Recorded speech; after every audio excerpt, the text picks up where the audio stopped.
எனக்கு அன்பானவர், இன்னைக்கு உங்களுக்குள்ள ஏசப்பா எந்த அளவில் இருக்கிறாரோ அது நாளுக்கு நாள் பெருகி கொண்டே இருக்கும். அவர் பெருகி கொண்டே இருப்பார். அவருக்குள்ள நீங்கள் வளர்ந்து கொண்டே இருப்பீங்க. உங்களுக்கு தெரியாமலே நடந்துக்கிட்டே இருக்கும். ஒரு நாள் அவரை நிமித்தமாய் நீங்கள் கனப்படுத்தப்படுவீர்கள், மேன்மைப்படுத்தப்படுவீர்கள், உயர்த்தப்படுவீர்கள்.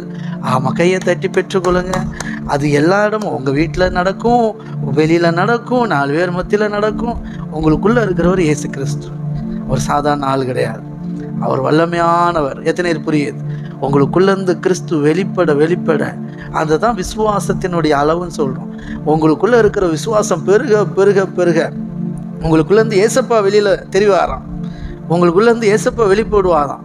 அது உங்களிடத்திலிருந்து வெளிப்படுகிற அன்பின் நிமித்தமாய், அது உங்களிடத்திலிருந்து புறப்படுகிற வல்லமை நிமித்தமாய், அது உங்களிடத்திலிருந்து வெளிப்படுகிற தெய்வீக சுகத்தின் நிமித்தமாய், அது உங்களிடத்திலிருந்து உங்கள் வாயிலிருந்து புறப்பட்டு மற்றவர்களை இருதயத்தை சுகப்படுத்துகிற வார்த்தை நிமித்தமாய், உங்கள் வாயிலிருந்து புறப்பட்டு மற்றவரை விடுவிக்கிற சுகத்தின் நிமித்தமாய், ஆரோக்கியத்தின் நிமித்தமாய், விடுதலை நிமித்தமாய் கிறிஸ்து உங்களுக்குள்ளிருந்து வெளிப்பட்டு கொண்டே இருப்பார்.